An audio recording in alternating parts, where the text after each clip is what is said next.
40. Hello, I'm Joey, and today we'll be having a conversation with a very talented Moroccan-Canadian singer-songwriter.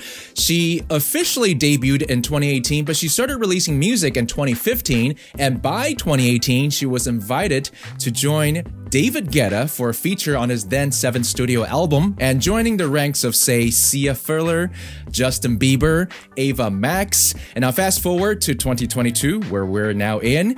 She has just dropped her second EP titled Citizens. There is a collaboration with the legendary John Legend, and that song Minefields is absolutely blowing up. But we've also been playing a lot of a song that is fast becoming a fan favorite titled R.I.P. Love. Yes, we will be speaking with Lole Faouzia. What's up?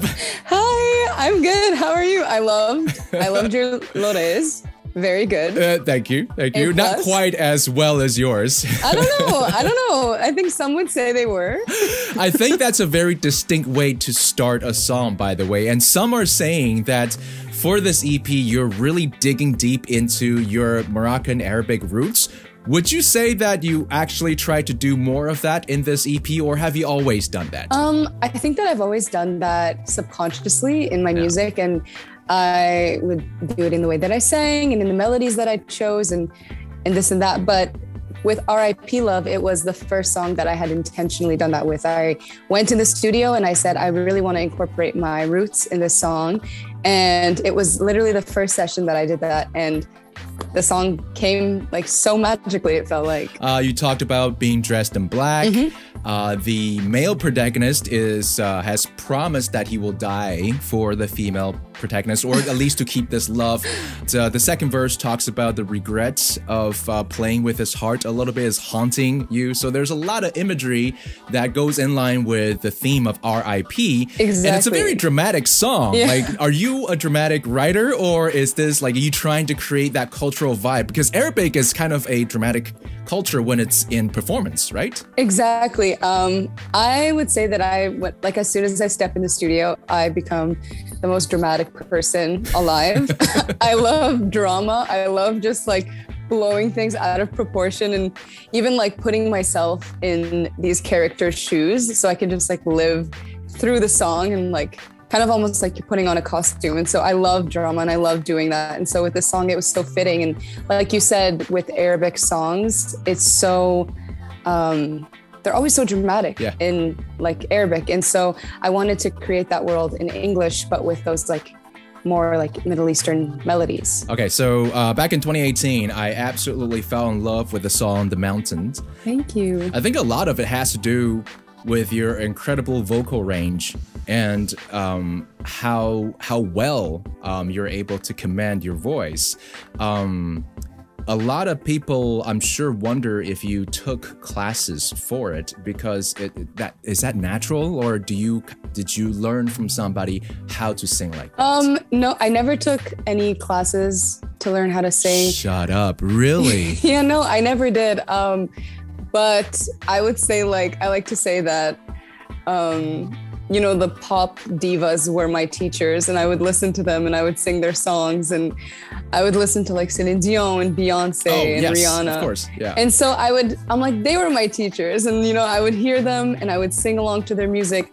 And from a very, very young age, I was just training my voice, and that's how I learned how to sing. I was just sing every single day nonstop. And I would also listen to a lot of Arab artists and sing Arabic music. And so like, that's what really created my voice to be what it is today. Of course, yeah, you must have, being Canadian yourself, learned a lot from Celine Dion, but that Arabic roots might have helped as well, because if I understand correctly, Arabic songs are usually have a very wide octave range, and you often switch from chest voice to head voice like that within a couple of notes, right? Yeah, I would say like Arabic music is very complex and very difficult to sing because of especially just like the vocal trills that are happening. Like there's like a million notes in 10 seconds and you're like, it almost has to become like muscle memory where you have to not think about it. You just have to emote and sing.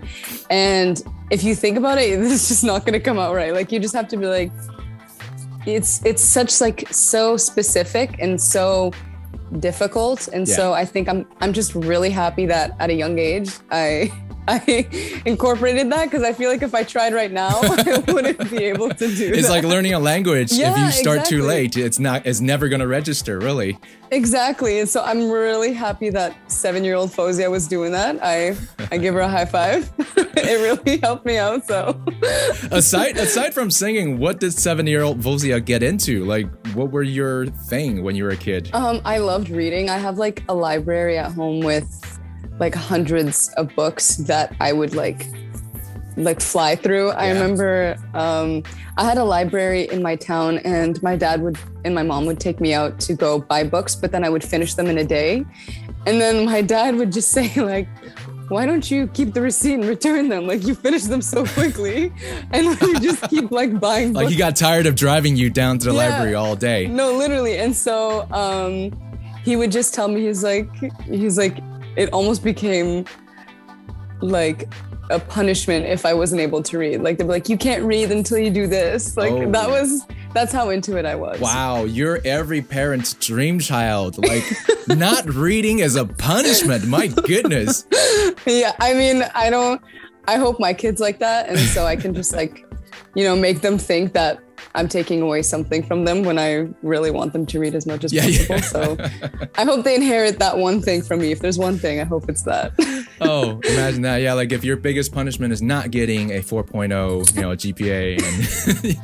And you have two sisters, right? Are they as academic as you, or are they more creative? Yeah, so they're both. My sisters are very academic. My older sister, who is one of my managers, she is, she's almost finished with her pharmacy degree. And so she has one more year left. She finished all her classes. And so she's very, very close to being done. And my younger sister's in 9th grade. So she has a while to go in high school.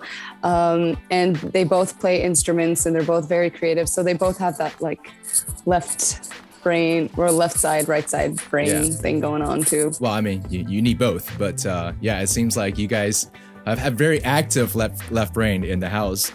You studied computer engineering, right? Or engineering in general? Well, it was first off engineering, and then I got accepted into computer engineering. Okay. And I'm still, I'm not finished yet, but I'm still doing that, yeah.